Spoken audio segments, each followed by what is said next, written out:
अस्सलाम वालेकुम दोस्तों। उम्मीद है आप सभी लोग खैरियत से होंगे।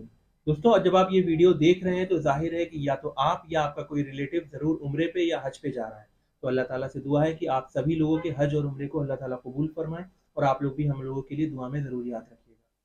तो देखिए सबसे पहले आपको बता दूँ कि आप लोग अगर उम्रे पे जा रहे हैं या हज पे जा रहे हैं, तो ज़रूर आप अपने साथ कुछ ना कुछ करेंसी लेके जा रहे होंगे। तो आपको पता है कि आप लोग जब आप एयरपोर्ट पे जाते हैं, तो पूरी इसमें एक चांसेस रहते हैं कि आपको इमिग्रेशन पे आपकी करेंसी के बारे में पूछताछ की जा सकती है। तो आप सभी को ये चीज़ बतानी थी कि आप वहाँ पे कितनी वैल्यू आप करेंसी के तौर पे ले जा सकते हैं और क्या-क्या डॉक्यूमेंट्स आपको चाहिए होंगे आपको अगर एयरपोर्ट पे कुछ करेंसी के बारे में पूछताछ की जाती है।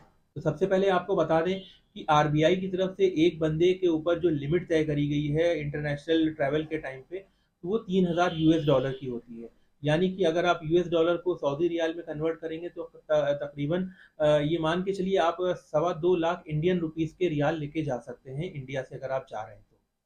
तो इसके लिए आपको डॉक्यूमेंटेशन की ज़रूरत होगी, जिसके लिए आपको अपना एक पैन कार्ड, आपका पासपोर्ट, आपका वीज़ा और आपके एयर टिकट की कॉपी लगेगी और आपको ऑनलाइन पेमेंट ट्रांसफ़र करना पड़ेगा। यानी कि आप कैश नहीं दे सकते, अगर इतने अमाउंट की आपको करेंसी अपने साथ लेके जानी है, आप ऑनलाइन ट्रांसफ़र करके ये अमाउंट की करेंसी हम हमारे यहाँ से परचेज़ कर सकते हैं। तो मैं आपको इसलिए ये चीज़ बोल रहा हूँ कि देखिए जब आप जा रहे हैं तो आपके पास एक वैलिड रीज़न है कि आप इस ट्रांज़ैक्शन को कर सकते हैं।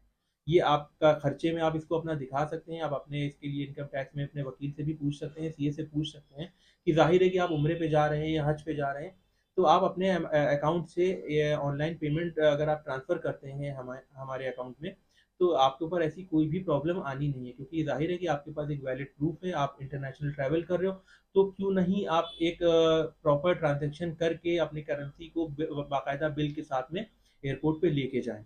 क्योंकि ये तो आप देखिए समझ लीजिए कि किसी को भी पूछा जा सकता है कि उसके पास जो करेंसी है उसकी रिसीप्ट कहाँ है, उसके डॉक्यूमेंट्स कहाँ हैं।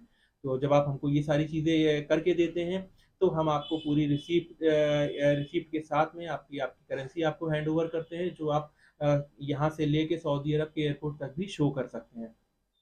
वैसे आपको जो आपके टूर ऑपरेटर हैं, हो सकता है कहें कि आप कुछ करेंसी ऐसे कर लें, कुछ करेंसी वैसे कर लें। तो देखिए हम लोग कभी इस तरीके की राय नहीं देते हैं अपनी तरफ से क्योंकि आपकी करेंसी की भी सेफ्टी की बहुत बड़ी ज़िम्मेदारी होती है। आप लोग बहुत मेहनत से पैसे का इंतज़ाम करते हैं और आप ट्रैवल करने के लिए निकलते हैं। तो आपको आपके पेमेंट की, आपकी करेंसी की भी सिक्योरिटी को भी ध्यान में रखना चाहिए क्योंकि आरबीआई की गाइडलाइंस मैंने आपको बता दी, एयरपोर्ट पे चेकिंग रेगुलर बेसिस पे हो रही है और आप जान ही रहे हैं गवर्नमेंट कितनी ज़्यादा सख्त है।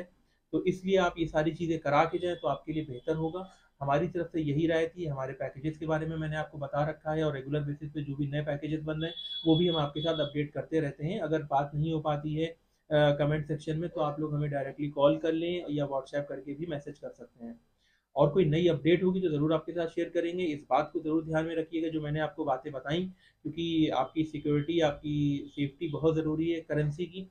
क्योंकि जब आप जाते हैं तो आप ये समझ लीजिए इमिग्रेशन ऑफिसर्स को सबको पता रहता है कि जो भी इंसान जा रहा है 1 महीने के लिए, 20 दिन के लिए, तो ज़ाहिर है कि कुछ ना कुछ करेंसी लेके जा रहा है। तो बस यही चीज़ें हिदायत के तौर पे आपको बतानी थी। उम्मीद है आपको समझ में आई होंगी। कोई क्वेरी हो, कोई कन्फ्यूज़न हो तो ज़रूर कमेंट करके पूछ लीजिएगा। इंशाल्लाह आपको रिप्लाई देने की पूरी कोशिश करेंगे। अपना ख्याल रखिएगा, जल्द मिलेंगे नेक्स्ट वीडियो में। अल्लाह हाफ़िज़।